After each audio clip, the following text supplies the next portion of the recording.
Queridos, eu comentei, né, já anteriormente, no culto de quinta-feira eu falei, que a série de mensagens que nós estamos ministrando, né, quando eu falo nós é porque vem do Senhor, né, ela fala inimigos de Deus, ela é do pastor José Rego Júnior. Pastor José Rego Júnior é o pastor que vai estar conosco aqui no culto da família, né, no dia 27/4, 23/4, não sabe, 27, não é? E queridos, com certeza é muita bênção. Eu venho seguindo a sequência e terminando hoje sobre Jezabel, vai faltar Mamon, Assíria e Midian. São temas realmente pertinentes, importantes, que nós precisamos aprender, né? Muitas das coisas aqui, querido, não é novidade. Do que a gente tem ministrado aqui não é novidade. Muitas das coisas nós sabemos, mas a gente não sabia como é que funcionava, quem é que era o pai dessa seta, dessa artimanha. E aí a gente realmente entende na palavra algumas coisas que já nos eram verdade, né? Então, 1 Reis 16, verso 29 ao 31. Acabe, filho de Onri, começou a reinar sobre Israel no 38º ano de Asa, rei de Judá. E reinou Acabe, filho de Onri, sobre Israel em Samaria 22 anos. Fez Acabe, filho de Onri, o que era mal aos olhos do Senhor, mais do que todos os que foram antes dele. Como se fosse pouco, andar nos pecados de Jeroboão, filho de Nabote, ainda tomou por mulher Jezabel, filha de Etibal, rei dos Sidônios, e foi e serviu a Baal e o adorou. Pai, muito obrigado pela Tua palavra. Pai, sabemos que a Tua palavra é verdade, a Tua palavra é poderosa, a Tua palavra é eficaz, a Tua palavra é capaz de separar juntas e medulas. Pai, que o Teu Espírito Santo venha nos direcionar. Pai, que o Senhor venha falar com a Tua igreja aquilo que nós precisamos ouvir e aprender, em nome de Jesus. Amém. Glória a Deus. Queridos, pode sentar. Eu preciso só fazer aqui bem rapidamente uma introdução. Nós vimos sobre Amaleque, vimos como é que Amaleque atua, né? São áreas que somos fracos, né? Que ainda não temos maturidade, áreas que somos fracos, age na retaguarda, ou seja, quando a gente não está esperando, a gente é atacado nas costas, ataca quando estamos, né, na dúvida, será que Deus vai comigo? Será que Deus está comigo? Né? E também em áreas ausentes, e aqui eu reforço aquela condição da internet, filho no quarto, filho criado pela televisão, pelo celular. Quando estamos ausentes, não estamos acompanhando a criação dos nossos filhos, né? Essa condição acontece, somos atacados por não estarmos vigilantes. Isso é uma estratégia, quando você lê as escrituras ali no Antigo Testamento, né? Amaleque sempre atacou o povo com essas estratégias. Moloque atua na imaturidade, trabalha com as crianças, com os sacrifícios de crianças. Alguém que ainda é imaturo, que é inocente, atua naquilo que é novo, atua em transições, né? A pessoa está ali numa vida normal, ela converte, entrega a vida dela ao Senhor Jesus e compensa que não, tudo vira um inferno. Mas por que será? Essa entidade, ela trabalha nessa condição, ela atua naquilo que é novo, em transição, novo emprego, quando você está no novo emprego, né? Uma nova escola, mudou de escola. Então há uma série de condições naquilo que é novo. Essa entidade trabalha a fim de trazer problema, né, para os filhos de Deus. Os filisteus trabalham pondo medo, enviando gigante, assombrando, afrontando o povo de Deus. É o caso de Golias, né?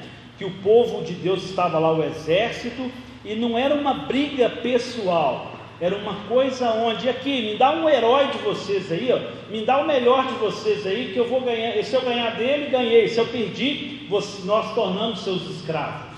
Então há uma condição, divide alguém, geralmente essas batalhas eram travadas pelo próprio rei. Seria vergonhoso se o rei não assumisse essa responsabilidade perante o seu exército. Então, geralmente essa batalha atua principalmente contra, né, a liderança maior ali, a condição. Então os filisteus agem pondo medo, né? Exige um posicionamento individual, é o caso do rei que eu estou falando. Imagina a situação de Saul, que ficou depois que Davi, o menino, foi lá e matou o gigante. Então é natural que o rei se posicione, então, ou seja, essa entidade exige que essa liderança tome um posicionamento. Quem são, aí nós falamos dos moabitas, né, na quinta passada, né, e os moabitas são pessoas que são mais difíceis de entender. Eles nos atacam com as mesmas artimanhas de Amaleque, de Moloque, de Filisteu, geralmente age junto, mistura tudo, você começa a apanhar ali, você está sofrendo dano e você não sabe da onde é que você está sendo atacado, até que você consegue identificar. Então são bem traiçoeiros, bem traiçoeiros.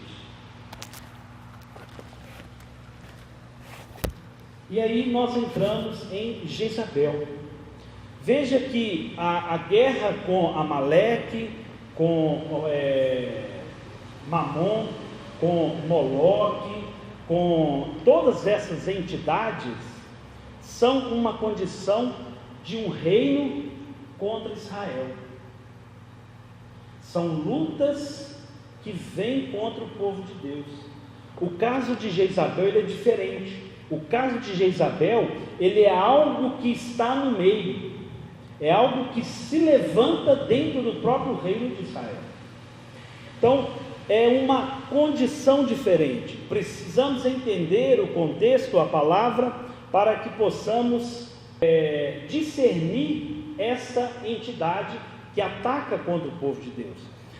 Jezabel não é prostituta. Muita gente, muitas traduções falam que Jezabel é uma prostituta. Não, Jezabel era uma princesa. E por uma condição de um acordo de politicagem, de favoritismo, né, Acabe toma ela por mulher para promover paz entre o seu reino e outro reino. Então ele recebe Jezabel e recebe mais ali 450 profetas de Baal junto. Ou seja, é algo que se traz para o nosso meio, é algo que entrou no meio, né, do povo de Deus e começa a agir numa série de condições. Jezabel vem de um grande reino, né? Seu pai era sacerdote de Sidom, né? Filha de Etibal, era um grande reino, né? Tanto Sidom quanto Tiro eram duas ali cidades que países, né? Ali, regiões que se fechavam num só reino, viviam em luta também. Era uma área litorânea próximo ali ao Mediterrâneo. E aí vamos entender um pouco o que é Jezabel. Jezabel significa, tem vários significados, vários. Um deles é lixo, refúgio, alguma coisa nessa área. Eu preferi trabalhar com aquilo que seria mais no contexto. Jezabel significa Baal exalta. Jezabel significa Baal é marido de. Jezabel significa impuro. Como é que alguém, né, coloca o nome numa filha, né, totalmente devotado a uma entidade?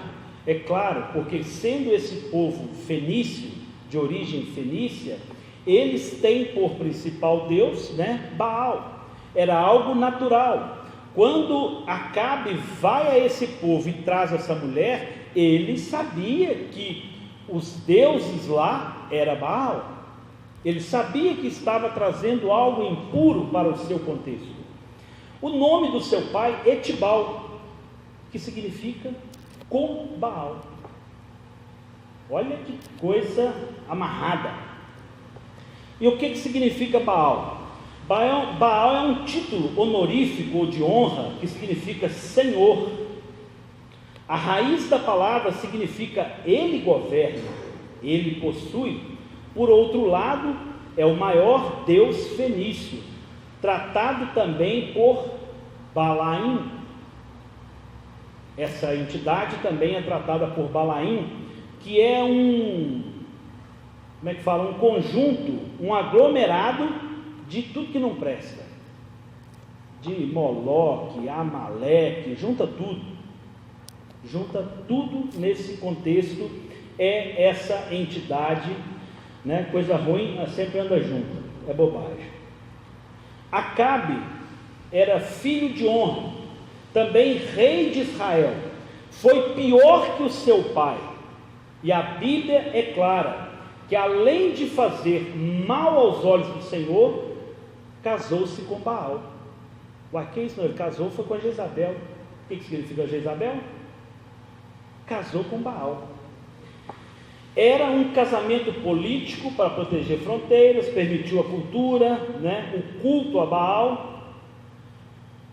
Acabe era um rei fraco em sua personalidade e em seu caráter. Queridos, nós precisamos aqui entender um pouco esse contexto, as pessoas-chave aqui dessa lição, para que a gente possa caminhar, com discernimento. Jezabel, ou Baal, porque vem de uma mesma linha, representa um inimigo atuante e cruel. Citado na Bíblia, este procura desorganizar toda a autoridade constituída. No casamento, busca inverter os papéis, marido e mulher. Queridos, é uma entidade, que ela trabalha desorganizando todas as coisas. Quer ver um exemplo? O pai está ali dando uma dura no filho, talvez até um pouco exaltado. E ali a mãe, sem sabedoria, para de bater no menino, na frente do menino. Isso é uma desordem, isso é uma falta de liderança, de princípio, falta de alinhamento entre o casal. Trabalha desorganizando, prejudica o casal, prejudica a família, prejudica o filho. Isso é um exemplo. Então, entendendo quem é no contexto geral, a sua cultura, onde esse povo estava estabelecido, ao norte de Canaã, à margem ali do Mediterrâneo, um povo totalmente pagão, onde Acabe se aliançou com essa mulher. Veja que o texto é tão claro, que o texto fala que ele, além de fazer tudo que era ruim aos olhos do Senhor, ele ainda fez uma coisa pior ainda. Vamos lá. Fez Acabe, filho de Orem, o que era mal aos olhos do Senhor, mais do que todos os que foram antes dele. Você fez tudo errado. Como se fosse pouco, andar nos pecados de Jeroboão, filho de Nabote, ainda tomou por mulher Jezabel. Olha como que o texto é claro, como que está uma reprovação a essa união. Há estratégias que Jezabel, a gente já acaba comentando alguma coisa aqui. Jezabel, ela atua com o objetivo de desorganizar toda a estrutura, toda a autoridade instituída, inverter papéis, mas ela tem estratégias. Uma delas é indução, induzir as pessoas. Vamos ver no texto? 1 Reis 21. 1 Reis 21, do 1 ao 15. Poucas folhas para frente aí. Depois destas coisas, tendo Nabote, o jezreelita, uma vinha em Jezreel, junto ao palácio de Acabe, rei de Samaria, disse este a Nabote: dá-me a tua vinha para que me sirva de horta, porque está vizinha ao lado da minha casa, e te darei por ela outra vinha melhor, ou, se for do teu agrado, dar-te-ei o seu valor em dinheiro. Ou seja, Acabe chegou para o vizinho e falou assim: eu queria comprar o seu terreno.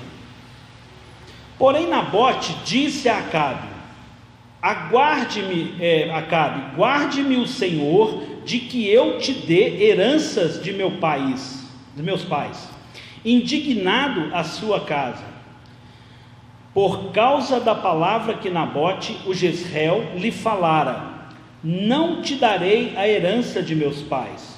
Deitou-se na sua cama, voltou o rosto e não comeu pão. Veio ter com ele Jezabel, sua mulher. Ou seja, ele não teve por parte, de Nabote a negociação. O negócio não fechou. Não posso vender essa terra aqui, é herança dos meus pais. Não posso, de maneira nenhuma eu posso te dar aquilo que eu herdei dos meus pais, te vender aquilo que eu herdei dos meus pais. Aí, ele chega em casa, igual um menino birrento, deita na sua cama, vira para o canto e chora igual criança. Veio ter com ele Jezabel, sua mulher, e lhe perguntou: por que está o teu espírito tão desgostoso e não comes pão? Respondeu-lhe ele: porque disse Nabote, o jezreelita: dá-me a tua vinha por dinheiro, ou se apraz, dar-te-ei outra em seu lugar. Porém ele: não te darei a minha vinha. Então Jezabel, sua mulher, lhe disse: governas tu com efeito no reino de Israel? Levanta-te e come, alegre-se o teu coração, eu te darei a vinha de Nabote, o jezreelita.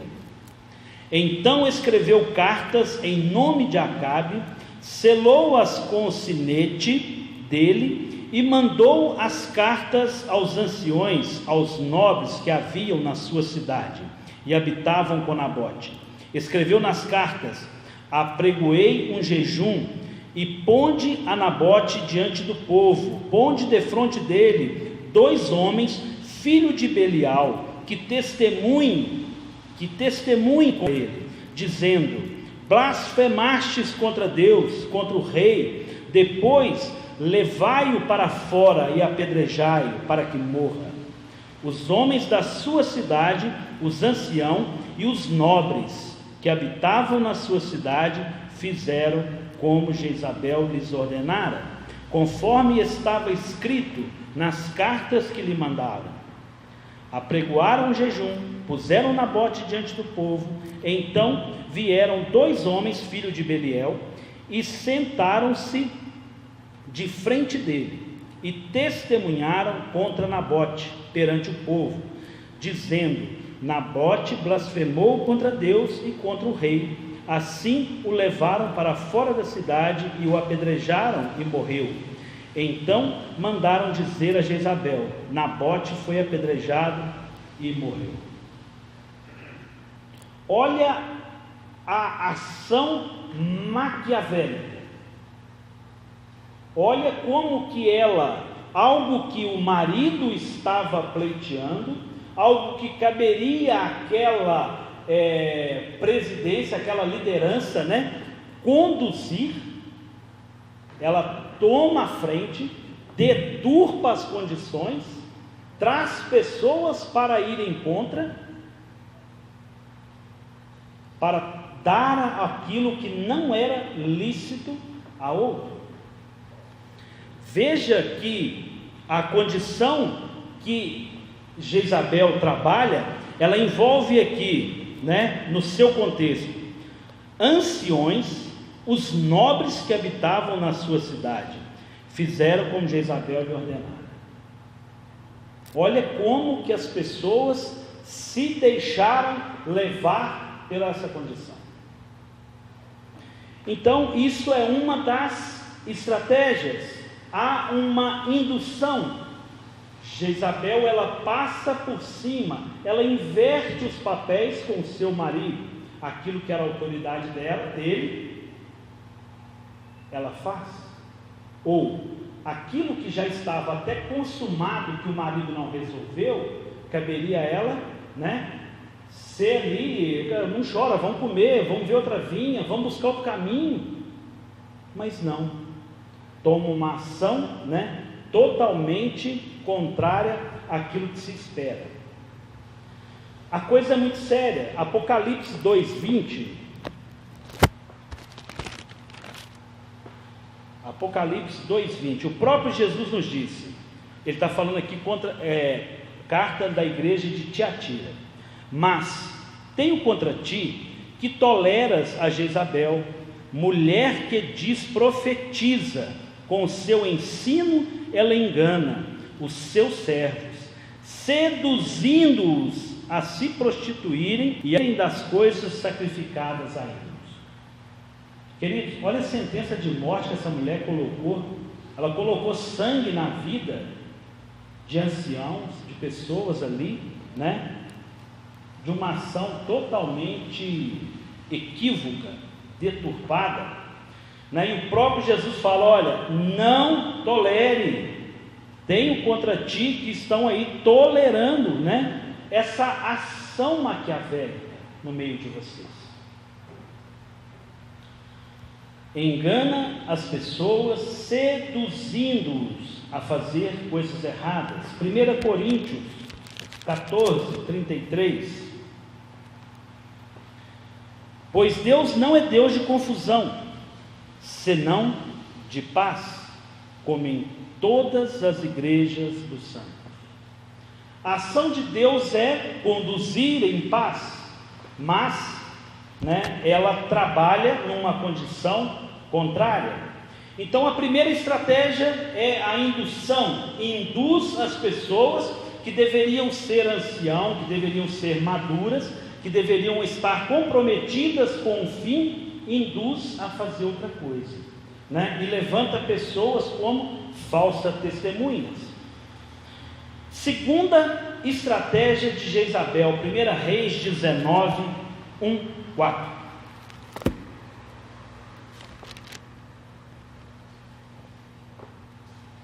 Ora, Acabe fez saber a Jezabel tudo que Elias, profeta Elias, havia feito, e como matar a espada todos os profetas. Então Jezabel mandou o mensageiro Elias a dizer-lhe: assim me façam os deuses, e outro tanto, se até amanhã, a esta hora, eu não fizer a tua vida como a de um deles. Elias teve medo e correu para salvar a sua vida. Quando chegou a Berseba, que pertence a Judá, deixou ali o seu moço. Ele mesmo, porém, foi ao deserto, caminho de um dia.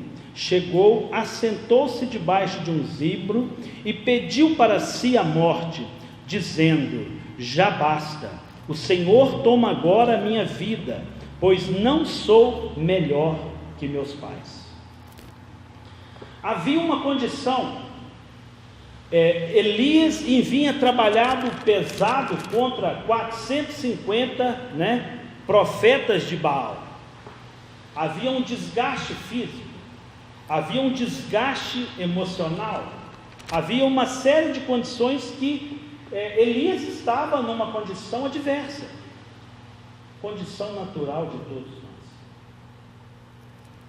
nós. Jezabel age numa hora em que ela sabe que vai chegar e realmente comer, vai desestabilizar, vai tirar ali o equilíbrio para conseguir seus feitos de destruir.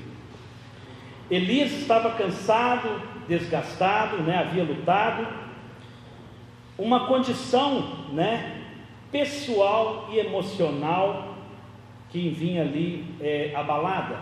No versículo 3, se você olhar, um medo. Nós vimos que a primeira estratégia é a indução, induz a fazer, e depois a gente vê a intimidação. Olha,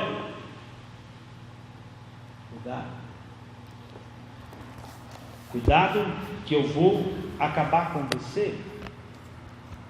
Havia ali uma condição de morte. Nós precisamos entender que indução fala de induzir outro a fazer aquilo que não é correto.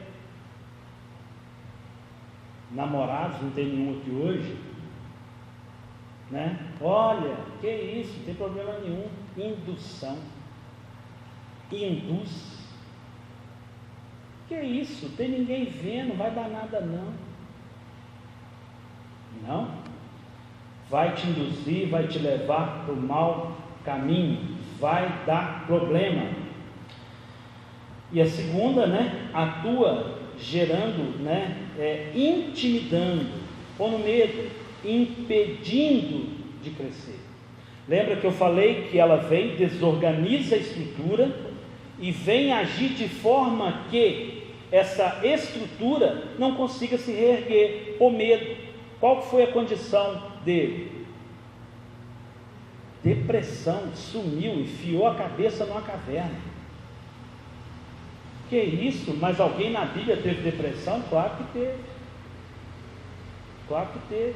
Só Jesus é super-herói, irmão. Só Jesus. Terceira estratégia de Jezabel e última estratégia. Jezabel atua com sedução. 2 Reis 9, 30 a 34. Só passar um poucas folhas aí, né? 9, 30 a 34. Aqui agora nós temos outro personagem que é Jeu, rei de Israel.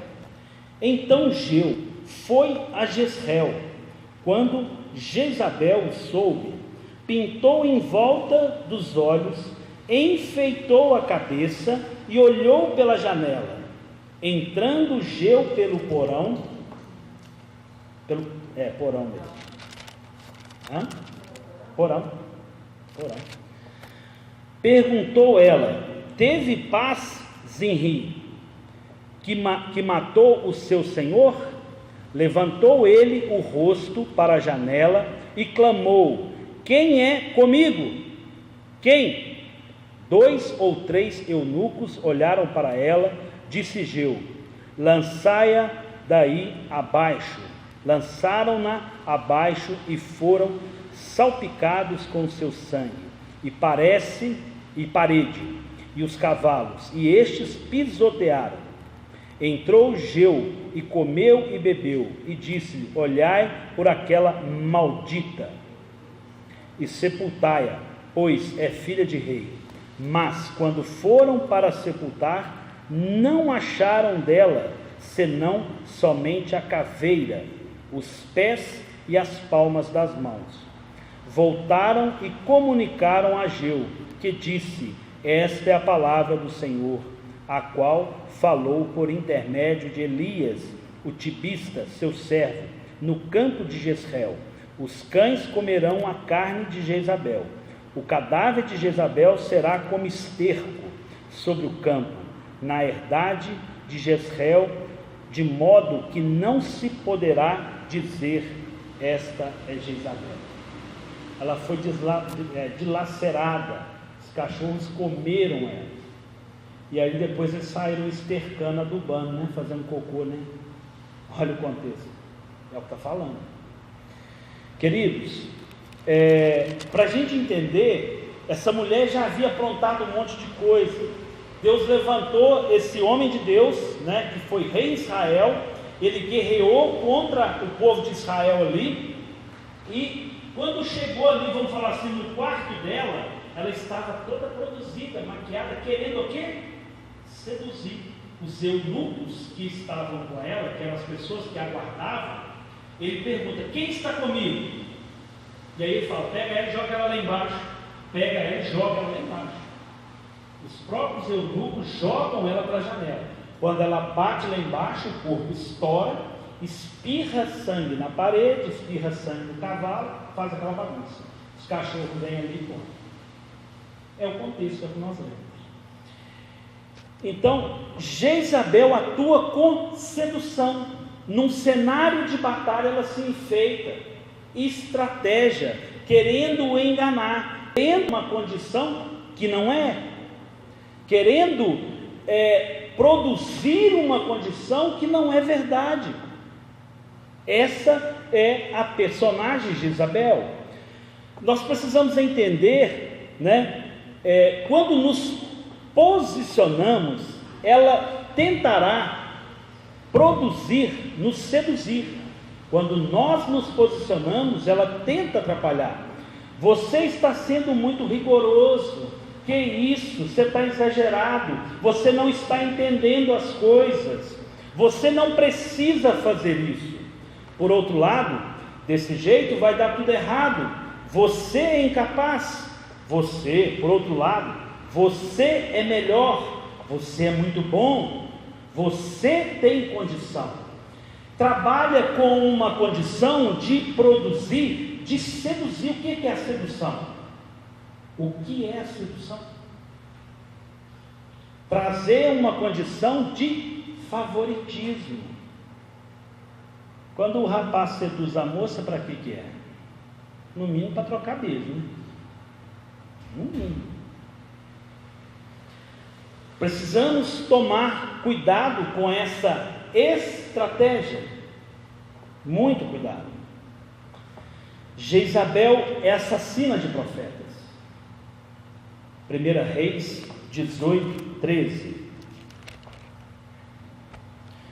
Porventura não dissera o meu senhor o que fiz, quando Jezabel matava os profetas do Senhor, como escondi 100 homens dos profetas do Senhor, de 50 em 50 numa caverna, e os sustentei com pão, né, e água. Aqui Elias falando, né, que ele havia guardado, o versículo 4 também, porque quando Jezabel destruiu os profetas do Senhor, Obadias, né, tomou 100 profetas e 50 e os escondeu numa caverna. Querido, nós precisamos tomar cuidado com Jezabel. Jezabel mata pessoas que são de Deus. Ela trabalha para derrubar. Ela intenta e vai com a sua estratégia, com a sua indução, com a sua intimidação. Está na Bíblia. Vai matar qualquer servo de Deus. Jezabel trabalha para destruir ministérios. Como vencer, como superar essa sedução, quando somos ali intimidados, e essa indução? Como? Primeiro passo: precisamos colocar as coisas em ordem, princípios e atitudes corretas, limpar a casa, determinação, até encontrarmos a dracma perdida de Lucas 15:8. Quando você vai lá em Lucas 15:8, você vê lá a passagem, né, do esmero, da limpeza da casa até encontrar, ou seja, eu estou trabalhando com afinco para poder ter realmente ali toda a condição equalizada. Primeiro passo, colocar as coisas em ordem. Por que colocar as coisas em ordem? Porque ela trabalha desorganizando. Aquilo que foi desorganizado precisa ser organizado. Segundo passo, não tolerar em hipótese alguma a presença de Jezabel, tendo firmeza diante da sua sedução. Jeú não olhou ali para, nossa, ela está maquiada, nossa, que lindo, nossa, que mulher bonita.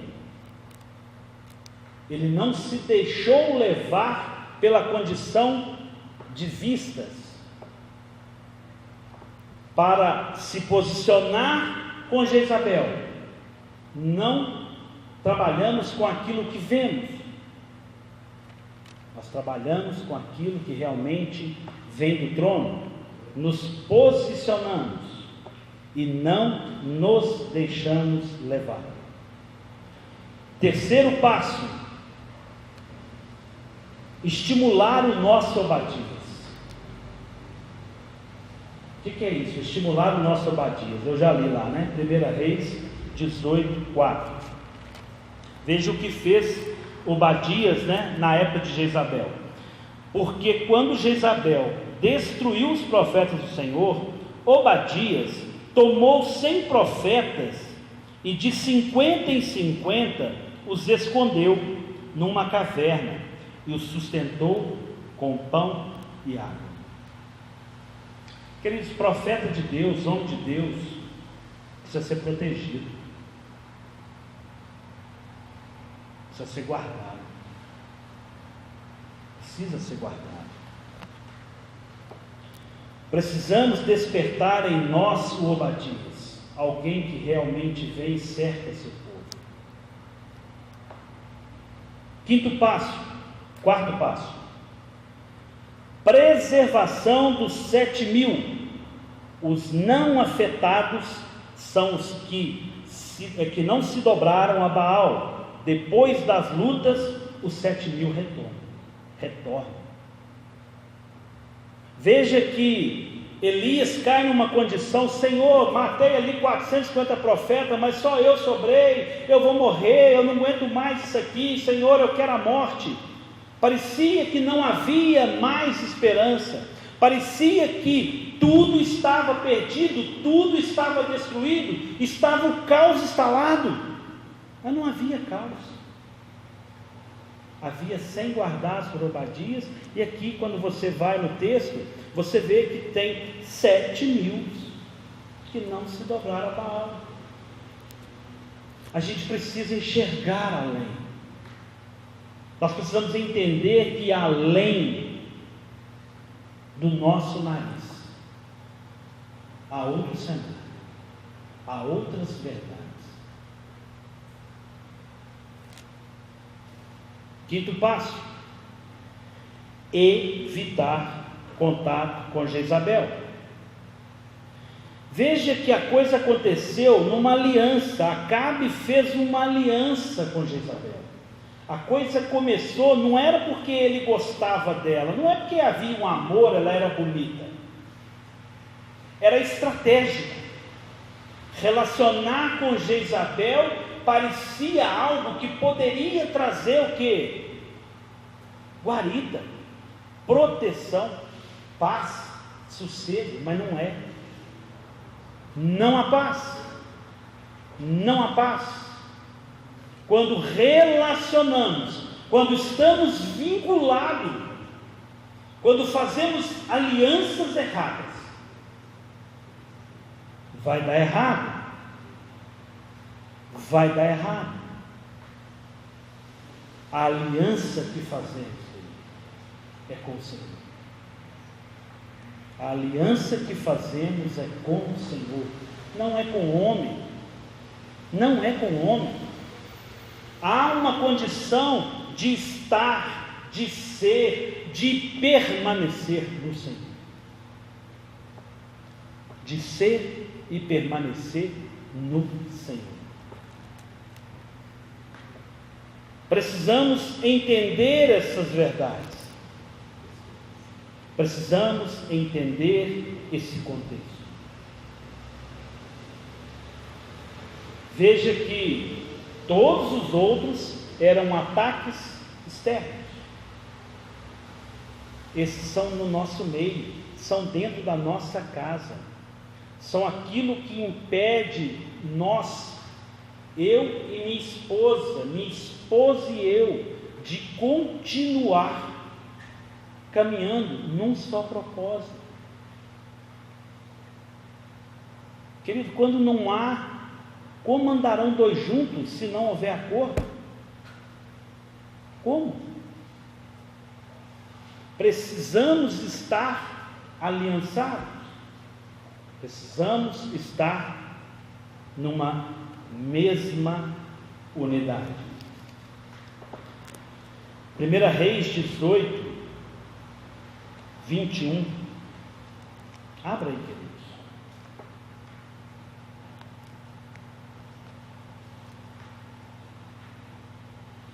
Sabemos que Jezabel traz uma condição de próprio Baal. O próprio Baal, se mistura os dois personagens. Quando Acabe casou com Jezabel, ele casou com Baal. E aqui Elias nos fala uma coisa. Veja que nós falamos de não podemos, de maneira nenhuma, lemos lá em Apocalipse, tenho contra você que tu leras Jezabel, e aqui o quinto passo de maneira nenhuma relacionar, ter contato com aquilo que não é sagrado. Então Elias nos disse: Elias se chegou ao todo o povo e disse: até quando cocheareis entre dois pensamentos? Se o Senhor é Deus, segui-o, mas se Baal, segui-o. Porém o povo não lhe respondeu nada.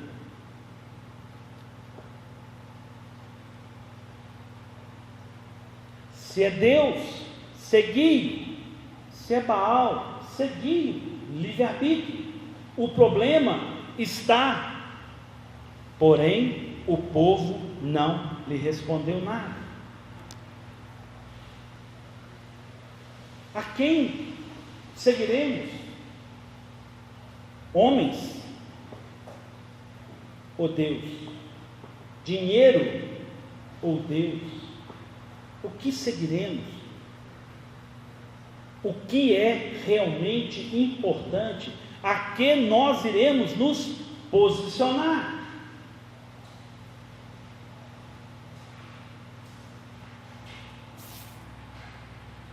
Precisamos responder essa questão no nosso meio. Porque se Deus é Deus, se Deus é Senhor, torne-se escravo dele.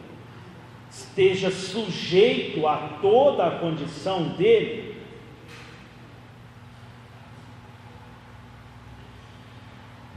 Pai Santo, santo é teu nome.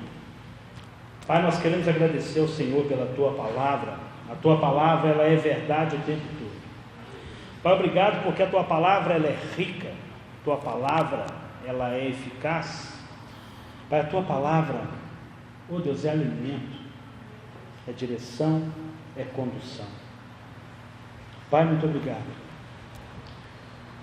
Pai, que o Senhor continue, Pai, cuidando